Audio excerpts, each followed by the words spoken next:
ரமேஷ் உங்களுக்கு அண்ணா தானே? ரமேஷ் சார்னு கூடுங்க, அண்ணன் கூப்பிடுவோம். இது வந்து நான் பெரிய மதிக்கக்கூடிய டாக்டர் ராம் சுப்ரமணியம், டாக்டர் அரவிந்த், இவ்வளோ பெரிய ஜாம்பவான் இருக்கிற மேடையில் நான் உட்காந்துருக்கேன் அப்படிங்கிறது ஏன் வந்து ரமேஷ் என்னை கூப்பிட்டாரு அப்படின்னு தெரியல. இன்னைக்கு வந்து ஒரு மெடிக்கல் ஸ்டூடெண்ட்டுக்கான முகவரியோட மெடிக்கல் ஸ்டூடெண்ட்டுக்கான அந்த மீட்டில் மிக சரியான நபர்களாக அந்த டாக்டர்ஸ் இருக்க முடியும். எனக்கு கொடுக்கப்பட்ட இந்த ஒரு 15 நிமிஷத்தில் நான் உங்களுக்கு எந்த அட்வைஸும் பண்ண போகிறதில்ல. ஏன்னா இந்தியாவில் முற்றிலும் இலவசமாக கிடைப்பது ஆலோசனைகள் தான். கைத்தட்டனால கைத்தட்டல, ஏன் யோசிக்கிறீங்க?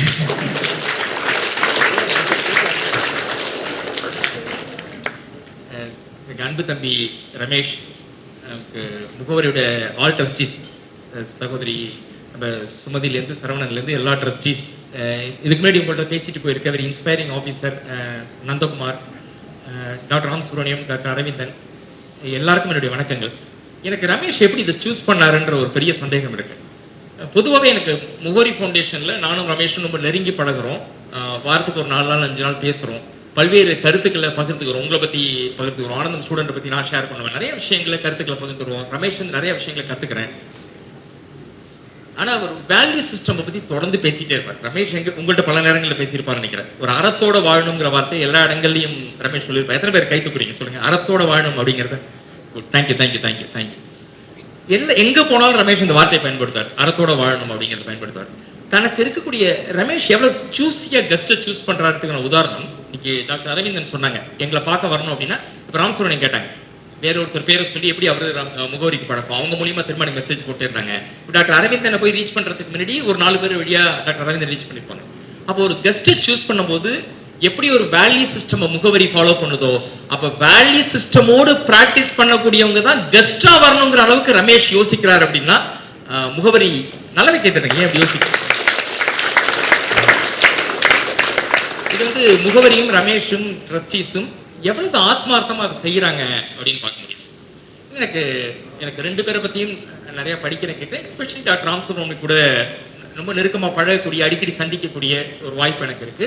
இன்னொரு அடுத்த ஒரு 10-12 நிமிஷத்துல ஒரு சில சம்பவங்களை உங்களோட அதை ஒட்டி ஷேர் பண்ணணும்னு நினைக்கிறேன். இதுக்குள்ள போறதுக்கு முன்னாடி 2 தகவல்களை பதிவு பண்ணிட்டு டாக்டரோட இணைத்து ஒரு சில விஷயங்களை உங்களுக்கு பயனுள்ளதாக இருக்கும்னு நினைக்கிறேன். ஏன் நிகழ்ச்சி ஆரம்பிக்கும் போது நான் எந்த அட்வைஸ் உங்களுக்கு பண்ண போறது இல்லைன்னு சொன்னா, நான் தன்னடக்கத்திலேயோ உங்களை வந்து வேற டோன்ல லிசனிங் டோனுக்காக சொல்ல. நான் படிச்சிருக்கிறது வெறும் டிப்ளமா. நீங்க எல்லாரும் எம்பிபிஎஸ் படிச்சுட்டு இருக்கீங்க, இல்லை முடிச்சிட்டீங்க. டிப்ளமாவுக்கும் எம்பிபிஎஸ்க்கும் எவ்வளவு பெரிய தூரம். அப்போ உங்களுக்கு சொல்ற அளவுக்கு அட்வைஸ் பண்ற அளவுக்கான நாலேஜோ பக்குவமோ அறிவோ எனக்கு இருக்கிறதா நான் நினைக்கல. அதே நேரத்தில் தம்பி ரமேஷ் சொன்ன மாதிரி உங்களை மாதிரி மாணவர்கள் கூட தான் நான் வாழ்க்கையின் பெரும்பான்மையான நேரங்கள் வாழ்ந்துட்டு இருக்கேன்ற அடிப்படையில் உங்க வாழ்க்கையை இன்னும் ஹாப்பியா வாழறதுக்கான வழிகள் என்ன அப்படின்னு டாக்டர் ஃபாலோ பண்ணக்கூடிய சிஸ்டங்கள்ல இருந்து நான் ஆனந்தம்ல பார்த்த ஒரு சில சம்பவங்களோடு சேர்த்து அடுத்த ஒரு 12-15 நிமிஷம் உங்கள்கிட்ட பகிர்ந்துக்கிறேன். So it is not going to be an advice, just going to be a small experience. இந்த எக்ஸ்பீரியன்ஸோட முதல் பகுதியா நான் வந்து ரமேஷோட வாழ்க்கையிலேருந்து எடுக்கணும்னு நினைக்கிறேன். எனக்கு வந்து ஒரு சேலம் பக்கத்துலேருந்து ஒரு சாதாரண கிராமத்துலேருந்து வந்து இன்னைக்கு வந்து எவ்வளவு பெரிய விஷன் இருந்ததுன்னா, இன்னைக்கு ராமச்சந்திர ஆடிட்டோரியம்ல 211 மெடிக்கல் ஸ்டூடெண்ட் கூடியிருக்கேன்னு எனக்கு எந்த ஃபவுண்டேஷனும் கிடையாது. தமிழ்நாட்டில் இருக்கிற எல்லா ஃபவுண்டேஷன் கூடவும் தொடர்பில் இருக்காங்க. 211 மெடிக்கல் ஸ்டூடெண்ட் தமிழ்நாட்டில் எந்த ஃபவுண்டேஷனும் கிடையாது. அதுக்காக நல்லா உங்களுக்கு பெருமைப்பட்டேன்.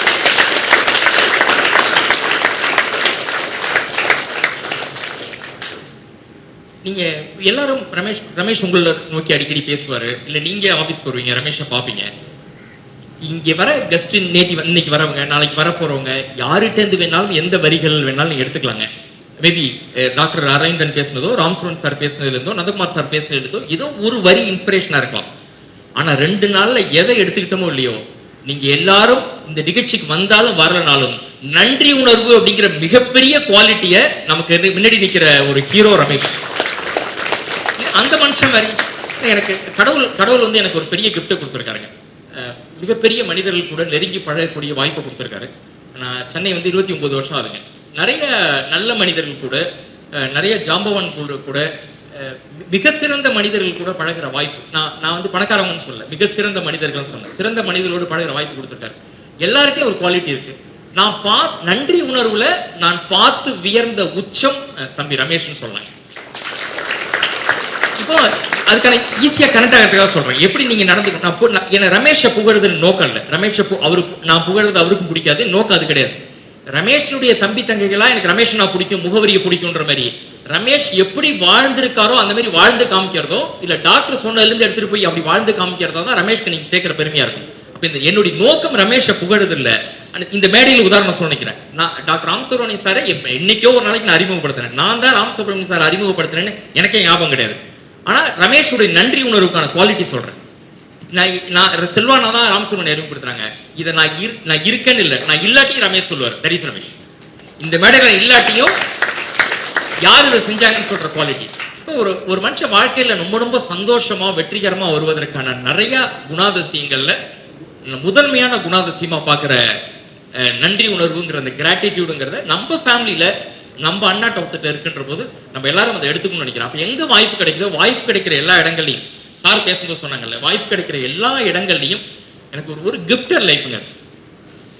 இன்னைக்கு MBBS படிக்கிறதுன்றது பெரிய விஷயம். சார் அரவிந்தன் சார் பேசும்போது ஆரம்பிச்சாங்க.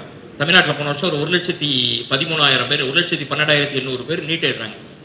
அது 5,800 பேர் தான் கவர்மெண்ட் காலேஜ் ஒரு 5,200, 2,750 சீட்டு பிரைவேட் காலேஜில் கவர்மெண்ட் போட்டா. டீம்டு யூனிவர்சிட்டி நம்ம எல்லைக்கு தொடர்பே இல்லாத ஒரு விஷயம். ஒரு 7,000 சீட்டு 1,10,000 பேர்ல நீங்களாம் பெரும்பாலும் நீட்டை கடந்திருக்க மாட்டீங்கன்னு நினைக்கிறேன். மேபி படிச்சுட்டு இருக்க ஸ்டூடெண்ட் நீட்ல வந்திருப்பீங்க, முடிச்ச ஸ்டூடெண்ட் நீட்டை கடந்து வந்திருக்க மாட்டீங்க. அப்ப எனக்கு இவ்வளவு பெரிய போட்டியில நீங்க ஈவன் +2 மார்க்ல வந்தாலும் சரி, நீட்ல வந்தாலும் சரிங்க, இன்னைக்கு சென்னை மாதிரி பெரும்பான்மையா நிறைய வசதி வாய்ப்புகள் நிறைந்த ஒரு சொசைட்டில என் டாக்டர் பிள்ளைங்க டாக்டர் ஆகணும். நிறைய டாக்டர்ஸ் தங்களுடைய பிள்ளைகளை டாக்டர் ஆவதற்காக 2 பேட்ச் 3 பேட்ச் வெயிட் பண்ணி ரிப்பீட்டர் பேட்ச்ல போடுற நிலையில சாதாரண கிராமத்துல இருந்து அரசு பள்ளியில இருந்து வந்து மிக சாதாரண குடும்பத்துல இருந்து டாக்டர் ஆயிருக்கேன்றது உங்களுக்கே நீங்க ஒரு தான் நல்லா கைத்தட்டிக்கலாம். மிகப்பெரிய பெருமை. ஜெயிக்கிறதுங்கிறதுங்க சார் பேசும்போது அழகா சொன்னாங்க. 70 மார்க் 80 மார்க் எடுக்க வைக்கிறீங்க, 95 மார்க் எடுக்க வைக்கிறது பெரிய விஷயம் இல்லை. 40 மார்க் எடுக்கிறவங்கள 80 மார்க் எடுக்க வைக்கிறது தான் பெரிய விஷயம். அப்ப நான் மார்க்னு உங்களை குறைச்சி இடம் போடல. 40 மார்க் வாங்குறவங்களா நமக்கு இருக்கக்கூடிய வசதி வாய்ப்புகளை மார்க்கா பாக்குறேன். இன்னைக்கு ஒரு வசதி வாய்ப்புகள் நிறைந்தவங்க வருஷத்துக்கு 1.5 லட்ச ரூபா 2 லட்ச ரூபா கட்டி நீட் கோச்சிங் போக முடியுது. இன்னைக்கு தமிழ்நாட்டில் சென்னையோட பெஸ்ட் ஸ்கூல்ல தன்னுடைய பிள்ளைகளை சேர்க்கறதுக்கான வாய்ப்புகள் இருக்கு.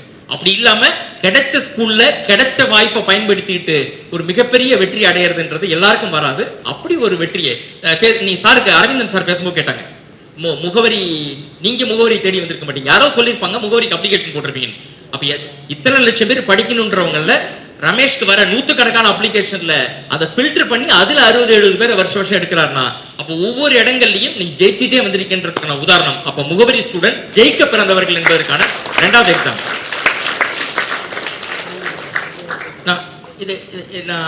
ராமசுப்ரமணியம் சாருக்கும் எனக்கும் உள்ள தொடர்பு சொன்னா அது எங்க வந்து இந்த நிகழ்ச்சியில சொல்லணும் ஆசைப்படுறது மட்டும் இல்லைங்க. இது வரைக்கும் நான் வந்து ஒரு 70-80 மேடைகள்ல பகிர்ந்திருப்பேன். நந்தகுமார் ஐஆர்எஸ் பத்தியோ இல்ல டாக்டர் ராமசுப்ரமணியம் பத்தியோ ஒரு 70-80 மேடைகள்ல பேசுறதுக்கான வாய்ப்பு கிடைச்சிருக்கு.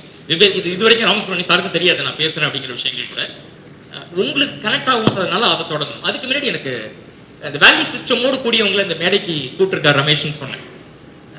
அப்ப அரவிந்த் ஐ ஹாஸ்பிட்டல் வந்து இன்னைக்கு தமிழ்நாட்டில் இல்லை, இந்தியாவில் இல்லை, உலகத்தின் மிகப்பெரிய ஐ நெட்வொர்க். ஐ ரைட் சார்? இன்னைக்கு வேர்ல்டு லார்ஜஸ்ட் ஐ ஹாஸ்பிட்டல். எத்தனை பேர் ட்ரீட் பண்ணிருப்பாங்கன்னு ஏதாவது சொல்லுங்க. இது வரைக்கும் அரவிந்த் ஐ ஹாஸ்பிட்டல் எத்தனை பேர் ட்ரீட் பண்ணிருப்பாங்க? ஏதாவது நம்பர் சொல்லுங்க பாப்போம். வித்தியாசமா தோன்றதை சொல்லுங்க. ஒரு 2 lakhs people. வேற ஃபாஸ்டா நான் வித்தியாசமா சொல்ற நம்பர் தான் அடிச்சு விடுங்க. ஒரு 7 lakhs. Very good. உங்க பேரு? தீபா 7 lakhs. வேற 10 lakhs. வேற சீக்கிரம் டைம் இல்ல. 30 lakhs. வேற சரி அப்படியே ஒரு 30 lakhs வரைக்கும் வந்துறீங்களா? 1 crore. Very good. 1 crore. Very good. பேரு தம்பி? வேல்முருகன் வந்து நல்லா கை தட்டிடலாம். இது வரைக்கும் அரவிந்த் ஹாஸ்பிட்டல் எத்தனை பேர் ட்ரீட் இருக்கு? 6 கோடி பேஷண்ட் ட்ரீட் பண்ணிருக்காங்க. 75 லட்சம் சர்ஜரி பண்ணிருக்காங்க. 6 கோடி பேஷண்ட் அவுட் பேஷண்ட் 75 லட்சம் ஆபரேஷன்ஸ் பண்ண ஒரு ஹாஸ்பிட்டலோட நிர்வாக இயக்குனர் உங்க முன்னாடி சாதாரணமா ரமேஷ் கூட்டு உட்கார வச்சிருக்காரு.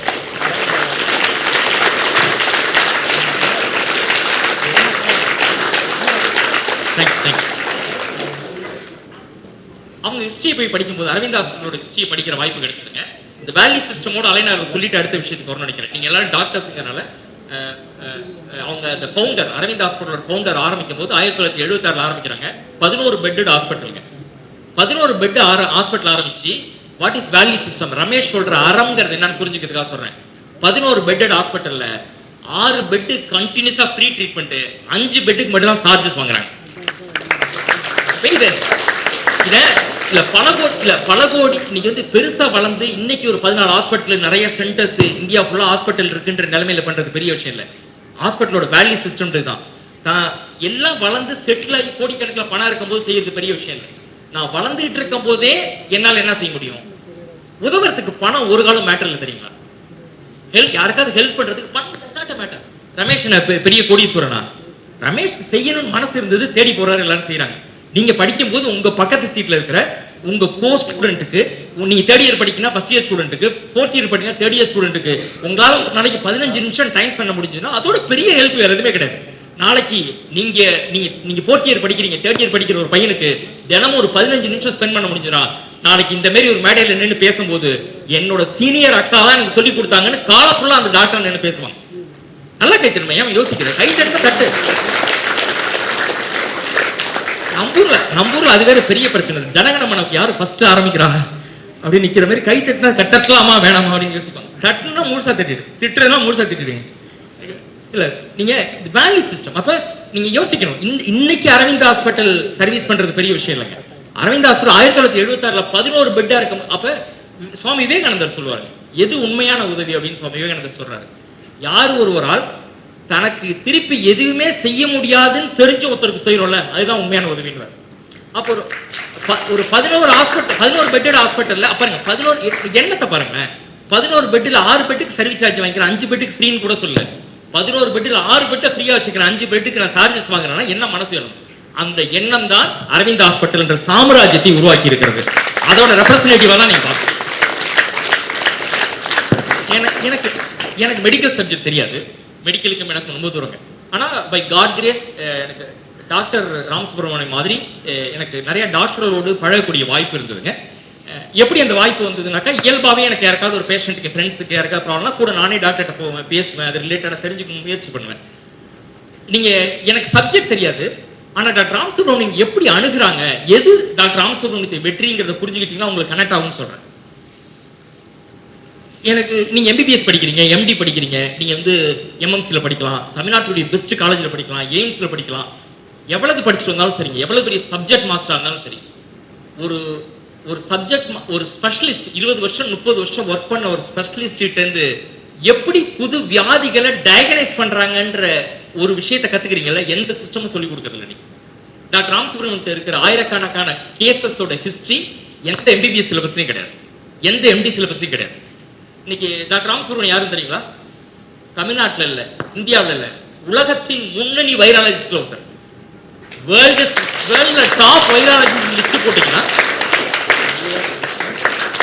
சார் மன்னிக்கணும், இந்த மேடை வந்து இருக்கீங்கன்றதுக்காக சொல்ல சார், பல இடங்களில் பகிர்ந்துக்கிறேன், டோன்ட் எம்பாரஸ் பண்றதுக்காக ஸ்டூடெண்ட்ல, கனெக்ட் ஆகிறதுக்காக சொல்றேன். எங்கேயோ போய் நீ உதாரணங்களை தேட வேண்டாம். ரமேஷ் சொன்ன உதாரணம் இந்த மேடைக்குள்ள இருக்கிற உதாரணங்களை பகிர்ந்து நினைக்கிறேன்.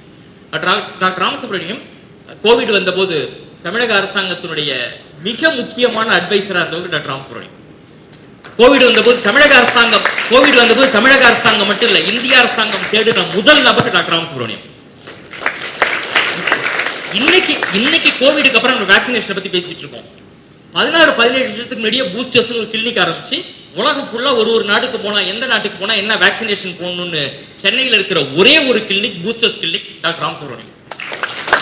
இன்னைக்கு கேப்ஸ்டோன் கிளினிக் உங்க பக்கம் போட்டீங்கன்னா வரும். இன்னைக்கு அப்ப நீங்க இந்த மேடையில் இருக்கிறது யாருன்னா, நீங்க தான் துறை சார்ந்து உலகத்தினுடைய மிகப்பெரிய நபர்களை ரமேஷ் கொண்டு வந்து உட்கார வச்சிருக்காங்க. இது ரமேஷ்கே தெரியுமான்னு தெரியல. ஆனா ரமேஷோட எண்ணம், என் பிள்ளைங்களுக்கு என் தம்பி தங்களுக்கு ஏதாவது நல்லது பண்ணுன்னு எண்ணம் இருக்குல்ல, அந்த எண்ணம் தான் 2 ஜாம்பவான்களையும் உணர்ந்து பாட்டு.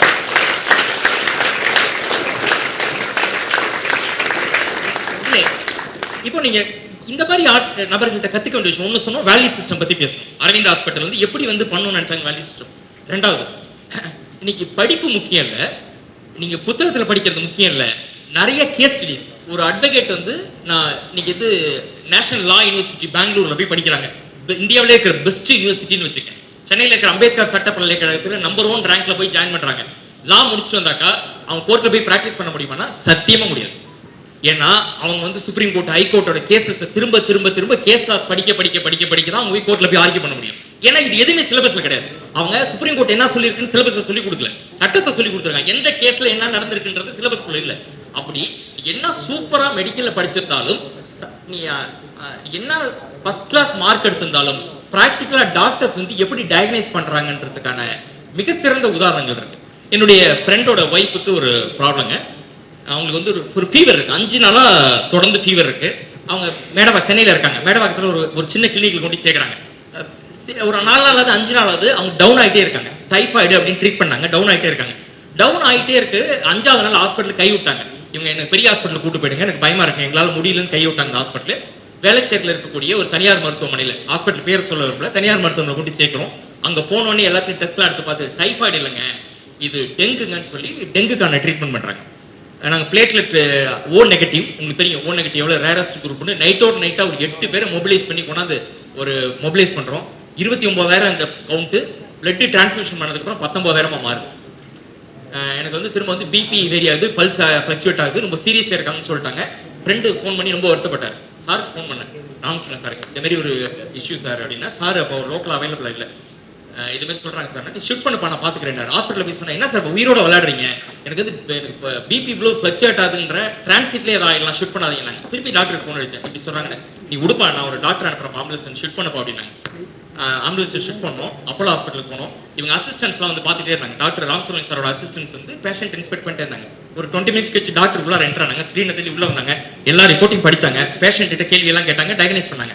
பண்ணி பார்த்துட்டு எல்லா ரிப்போர்ட்டிங் பார்த்துட்டு ஃபைல போட்டு, அவங்க ஏதோ பூச்சி கடிச்சாமா அப்படின்னு கேட்டாங்க. பேஷண்ட் இல்லைன்னாங்க. உடனே பேஷண்ட் அம்மா கூட இருந்தாங்க. ஆமா சார் அவங்களுக்கு செஸ்ட்ல ஒரு 10-15 நாள் முன்னாடி பூச்சி கடிச்சது, எட்டுக்கா பூச்சி கடிச்சது அப்படின்னு சொன்னாங்க. டாக்டர் அதை பார்த்துட்டு எல்லாத்தையும் எடுத்து பார்த்துட்டு, வேற ஒன்றும் ப்ராப்ளம் இல்லைம்மா, அவனுக்கு அதுதான் ப்ராப்ளம் அப்படின்னு சொல்லிட்டு என்ன கூப்பிட்டாங்க. அது ஒன்றும் பிரச்சனை இல்லை, சின்ன பிரச்சனை தான், நான் 2 நாள் அனுப்பிச்சு விட்றேன், நீ கிளம்பி போக அப்படின்னாங்க. சார் முதல்ல வந்து டெங்குன்னு டெங்கு இருந்தவங்களுக்கு மலேரியான் ட்ரீட்மெண்ட், சாரி டைஃபாய்டு ட்ரீட்மெண்ட் பண்ணாங்க. டைஃபாய்டு இன்னொரு ஹாஸ்பிட்டல் டெங்குன்னு ட்ரீட் பண்ணாங்க. அது டெங்கு இல்ல, மலேரியா இல்ல, டைஃபாய்டு இல்ல, ஒரு எட்டுக்கா பூச்சி கடிச்சு, அந்த எட்டுக்கா பூச்சி கடிச்ச இடத்துல அவங்க எச்சில தொட்டு வச்சிட்டு இருக்காங்க. இதுதான் பிரச்சனைன்னு டாக்டர் ராமசுப்ரமணியன் 30 வருஷம் எக்ஸ்பீரியன்ஸ் 3 நிமிஷத்துல கண்டுபிடிக்க வச்சது.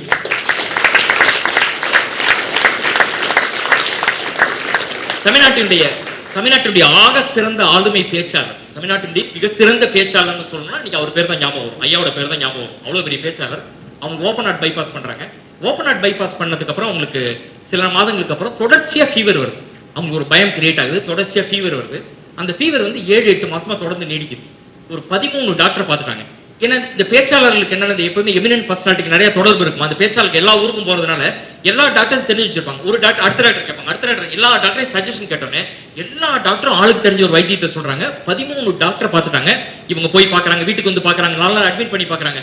நான் யதார்த்தமா ஒரு நாள் வீட்டுக்கு போகும்போது சொல்றாங்க, ஐயா இது மாதிரி எனக்கு சரியாகல பண்ண, ஒரு 6 மாசமா பிரச்சனை இருந்துட்டே இருக்குப்பா அப்படின்னு சொல்லி படுத்துனாங்க. என்ன ரிப்போர்ட்லாம் வாங்கி பார்த்தா எனக்கு ஒன்றும் புரியல. சார் ஒன்றும் இல்லை சார், சார்ட் அப்பாயின்மெண்ட் வாங்குறேன், ராமசுப்ரமணியன் சார் அப்பாயின்மெண்ட் வாங்கி கொடுத்தேன். போய் பார்த்தாங்க சார். சார் எல்லாத்தையும் பார்த்துட்டு, ஒன்றும் இல்லை இது சாதாரண ப்ராப்ளம் தான், I will take it, don't worry, எனக்கு நீங்கள் ஃபைல் எடுத்து வச்சிருங்க, எனக்கு அடுத்த ஒரு 5 நாளைக்கு காலையில சாயந்தரம் மட்டும் ஒரு பிளட் டெஸ்ட் எடுங்க, நான் உங்க வீட்டுக்கே அனுப்பிடுறேன், அங்கேயே வந்து எடுத்துக்கோங்க, நீங்க அலைய வேண்டாம் அப்படின்னாங்க. 5ஆவது நாள் எண்டு ரிப்போர்ட் வந்தது சார். கூப்பிட்டு உங்களுக்கு இதுதான் ப்ராப்ளம், மெடிசன் கொடுத்தாங்க சார். 13 டாக்டரால கண்டுபிடிக்க 9 மாசமா கண்டுபிடிக்க முடியாத விஷயத்தை ஃபியூ மினிட்ஸ்ல டாக்டர் ராமசுப்ரமணியன் டயக்னைஸ் பண்ணாங்க. அப்ப இதுல இருந்து இங்க இருக்கக்கூடிய தம்பி தங்கிகள் டாக்டர்ஸ் கத்துக்க வேண்டிய விஷயம்ன்றது, இது எதுவும் உங்க எம்பிபிஎஸ் புக்ல சொல்லி கொடுத்துருக்காங்கன்னு எனக்கு தெரியாது. ஈவன் எம்டி பண்றதுல சிஆர்ஐ பண்றதுல சொல்றாங்களான்னு தெரியாது. டாக்டர் ராமசுப்ரமணியன் மாதிரி நிறைய ஜாம்பவன்கள் இருக்காங்க. என்னுடைய ஃப்ரெண்டோட குழந்தைக்கு ஒரு ப்ராப்ளங்க, மூச்சு வாங்குற ப்ராப்ளம் இருக்கு. Ramesh take 3-4 minutes. என் குழந்தைக்கு ஒரு 9 வயசுங்க. அவங்க குழந்தை வந்து திருச்சி போயிருக்காங்க, லீவில் சென்னையில் இருக்காங்க, லீவில் வீட்டுக்கு போயிருக்காங்க. அவங்களுக்கு மூச்சு வாங்குது. அங்க திருச்சியில் ஒரு டாக்டர் கட்டி காமிக்கிறாங்க. ஃபர்ஸ்ட் டாக்டர் சிம்பிளா மாத்திரை கொடுத்துறாரு. 3 நாள் கழிச்சு திரும்ப மூச்சு வாங்குது. எக்ஸ்ரே எடுத்து பாக்குறாங்க, லங்ஸ்ல ஏதோ ப்ராப்ளம் இருக்கிற மாதிரி இருக்குன்றாங்க.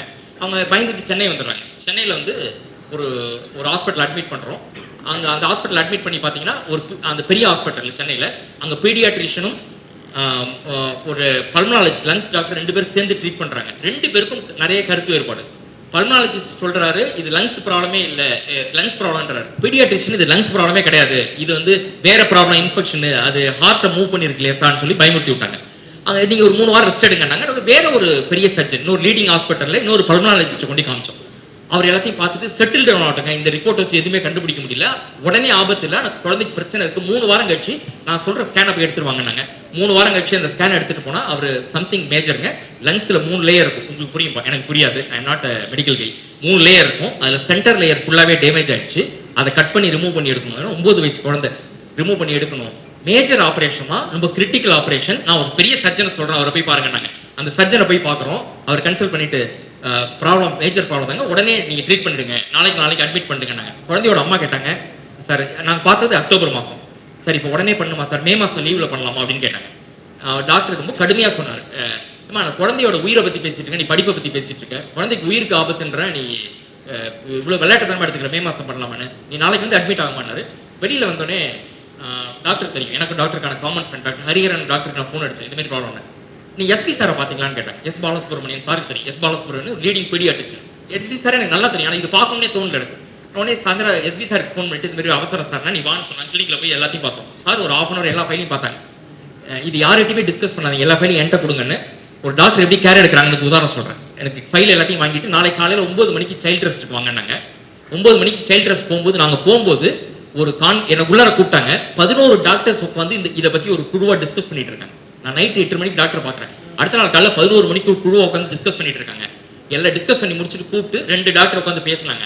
இதுதான் குழந்தைக்கு பிரச்சனை, இதுக்கு எந்த ட்ரீட்மெண்ட் கிடையாது, ட்ரீட்மெண்ட்டே அவசியம் இல்லை, 14-15 வயசு ஆனால் குழந்தைக்கு சரியா போயிடும்னாங்க. அந்த குழந்தைக்கு இன்னைக்கு 17 வயசு, இன்னைக்கு ஸ்கூல் டாப்பரா மார்க் எடுத்து எந்த ஹெல்த் ப்ராப்ளம் இல்லாமல் அமேசிங்கா இருக்கு. இல்ல ஒரு பக்கம் பாத்தீங்கன்னா டாக்டர், ஒரு சில டாக்டர்ஸோட இக்னோரன்ஸ், தவறான கைடன்ஸ். அந்த குழந்தைக்கு பாருங்க, இப்படி ஆப்ரேட் பண்ணணும், இங்க கட் பண்ணி முதுகுல இருந்து கட் பண்ணி, எனக்கு அப்படிதான் நினைக்கிறேன் சார், லங்ஸ் ஆபரேஷன் இங்கே நீங்க பண்ணணும்னாங்க.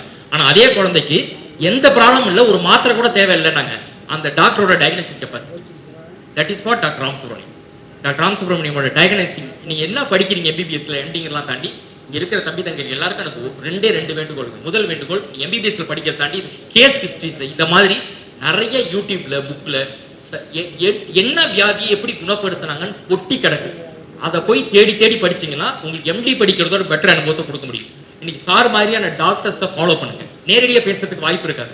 அவன் இன்னைக்கு நிறைய கான்ஃபரன்ஸ், மெடிக்கல் கான்ஃபரன்ஸ் நடக்குது, அதுல ரிஜிஸ்டர் பண்ணி போய் பார்ட்டிசிபேட் பண்ணீங்கன்னா ஒரு மெடிக்கல் கான்ஃபரன்ஸ்ல 20 டாக்டரோட எக்ஸ்பீரியன்ஸ் கிடைக்கும். நீங்க அது எல்லாமே கான்ஃபரன்ஸை ரீச் பண்ணுவாங்க, வீட்டில் உட்காந்து உங்களால யூடியூப்ல பார்க்க முடியும். இன்னைக்கு ஆன்லைன்ல ஆர்டிகல் அவைலபிள். அப்ப வெறும் சிலபஸை தாண்டி டாக்டர்ஸோட எக்ஸ்பீரியன்ஸ் தான் நீங்க நாளைக்கு உங்க பேஷண்ட்டை டயக்னைஸ் பண்ண ஹெல்ப் பண்ணும் அப்படின்றதான் என்னுடைய ஃபர்ஸ்ட் ரிக்வஸ்ட். இது ஒரு கேஸ் இல்லை, இந்த மாதிரி ராமசுப்ரமணியன் சார் ஒரு 500 பேர் அனுப்பியிருப்பேன். அதுல ஒரு 60 கேஸுங்க எங்கேயுமே கண்டுபிடிக்க முடியாத case. See the kind of diagnostic capacity here. இது 2வது ரிக்வெஸ்ட். இதையும் சார் கூட நிறைய எக்ஸாம்பிள் இருக்கு, சார் கூட கனெக்ட் பண்ணி சொல்லணும்னு நினைக்கிறேன்.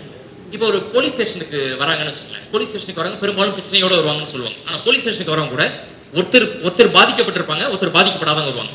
கோர்ட்ல கேஸ் நடக்குதுன்னா ஒருத்தர் பாதிக்கப்பட்டிருப்பாங்க, ஒருத்தர் சரியானவங்க வருவாங்க. ஸ்கூல்ல வந்து ஒரு நல்ல மார்க் எடுக்கிறவங்க இருப்பாங்க, சுமாரா இருப்பாங்க, வெவ்வேறு ஆட்டிடியூட்ல கலந்து இருப்பாங்க. ஆனா டாக்டர்கிட்ட வரவங்க மட்டும் 100% பிரச்சனையோட மட்டும் தான் வருவாங்க. யாரெல்லாம் கோவிட் டைம்ல ஒர்க் பண்ணீங்க, யாராவது கை தூக்குங்க. எந்திரிங்களா? அப்படி கோவிட் டைம்ல ஒர்க் பண்ணவங்க மட்டும் எந்திரிங்க. இங்கேருந்து சூப்பர் சூப்பர். இங்கேருந்து போரூர் ரவுண்ட் டவுன் கேட்கிற மாதிரி அவங்களுக்கு ஒருத்தர் கை தட்டலாமா?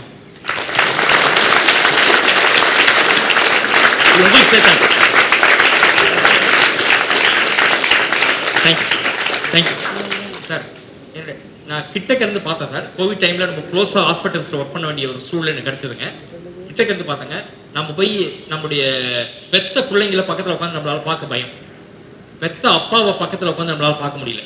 போய் அம்மாவை அப்பாவை பார்க்கணும்னா கூட எனக்கு வந்து நீங்க எல்லாம் என்னமோ பிபி கிட்லாம் போட்டுக்கிட்டு தூரமா இருந்து ஒரு 10 அடியில பார்த்த சூழல்ல தன்னுடைய உயிரை பணையம் வச்சு என் உயிருக்கு ஆபத்து வந்தாலும் பரவாயில்லன்னு தன்னுடைய ரிலேட்டிவ் இல்ல, எங்கேயோ யாரோ கண்ணுக்கு தெரியாத ஒருத்தருக்கு உயிரை பணையம் வைத்து பணியாற்றக்கூடிய பணி டாக்டர்ஸ் பொதுவா பண்றது. கோவிட் டைம்ல பண்ண எல்லாருக்கும் முகவரி சார்பா எங்களுடைய பெரிய சல்யூட்.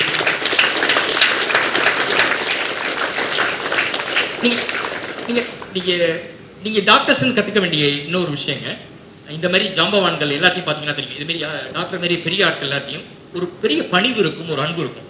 ஒரு பேஷண்ட் உள்ள ஏன் நான் பிரச்சனையோட வருவாங்கன்னு சொன்னா, இப்போ நீங்க நான் போலீஸ் ஸ்டேஷனையோ கோர்ட்டையோ ஸ்கூலையோ நான் கம்பேர் பண்ண காரணம் எல்லாம் மிக்சடா வரும். ரெண்டு சைடும் கோர்ட் போலீஸ் ஸ்டேஷன் 50-50 இருக்கும். ஒரு ஸ்கூல்ல போனீங்கன்னா மிக்சட் ஆட்டிடியூட்ல பீப்புள் இருப்பாங்க. அந்த துறையில டீச்சருக்கு ஒரு பிரச்சனையோட தான் வருவாங்க. நீங்க என்ன வைத்தியம் பாக்குறீங்க, என்ன மருந்து கொடுக்குறீங்கன்றது முக்கியம் இல்லைங்க. அவங்கள்ட்ட எவ்வளவு பொலைட்டா காது கொடுத்து அவங்க பிரச்சனைகளை முழுசா கேட்குறீங்க. அவங்க புலம்புறாங்கன்னு தெரியும், சம்பந்தம் எல்லாம் பாக்குறாங்கன்னு தெரியும். கூகுள் டாக்டர்லாம் படிச்சுட்டு வந்து நிறைய கேள்விகள் கேட்பாங்க. டாக்டர் சொல்றது நம்ப மாட்டாங்க. இந்த வாட்ஸ்அப் இருக்கு. இப்போ வாட்ஸ்அப்ல நிறைய பார்த்துருப்போம்ல, எத்தனை பேர் பார்த்துருக்கீங்க? வாட்ஸ்அப்ல மெடிசின், நாட்டு மருந்து எல்லாம் பார்த்துருப்போம்ல. நீ வந்து யாரெல்லாம் பார்த்துருக்கீங்க? மெடிசின் வாட்ஸ்அப்ல மெடிசின்ஸ் என்ன ட்ரீட்மெண்ட்னு சுற்றுது நிறைய பேர் பார்த்துருப்போம். நீங்க இப்போ என்ன இருக்கு, நான் கூட சொல்லிட்டு இருந்தேன். என் ஒய்ஃபுக்கு ஒரு ட்ரீட்மெண்ட் சொன்னேன், இதை பண்ணுமா அப்படின்னு. என் ஒய்ஃபுக்கு ட்ரீட்மெண்ட் சொன்னேன். 6 மாசமா சொல்லிட்டு இருக்கேன். அதை கேட்கவே இல்லை. 6 மாசம் கழிச்சு முந்தா நாள் யாரோ வாட்ஸ்அப்ல அனுப்பியிருந்தாங்க, நான் ஃபாலோ பண்றேன். இதை தான் நம்ம 6 மாசமா சொல்லிட்டு இருக்கேன். இன்னைக்கு வாட்ஸ்அப்ல கூகுள் நீ வரதை நம்புறோம், டாக்டர் நம்ப மாட்டேங்க. இன்னைக்கு இந்த சீனியர் டாக்டர்லாம் தெரியும், இன்னும் கொஞ்ச நாள் போனா ரொம்ப நெருக்கமா பாப்பீங்க. அப்ப அவங்க வந்து லாஜிக்கலா பேசல, அவங்க வந்து சம்பந்தம் இல்லாத பேசுறாங்க. அவங்க பிரச்சனை சிம்டம் மட்டும் சொல்ல தெரியாது, அவங்க கதை எல்லாத்தையும் சேர்த்து சொல்லுவாங்க. இப்படிலாம் நிறைய பில்ட் பண்ணுவாங்க. ஆனா டாக்டருக்கு தேவை என்ன தெரியுங்களா? ஒரு 2-3 நிமிஷம் எதுவுமே பேசாம முழுசா காது கொடுத்து கேட்டீங்கன்னா 50% ப்ராப்ளம் பேஷண்ட்டுக்கு சால்வ். இதை நான் அனுபவிச்சு சொல்றேங்க. ஒரு 3 நிமிஷம் நீ ஒரு நாளைக்கு 50 பேஷண்ட் பார்க்கறதுக்கு பதிலா 30 பேஷண்ட் பாருங்க.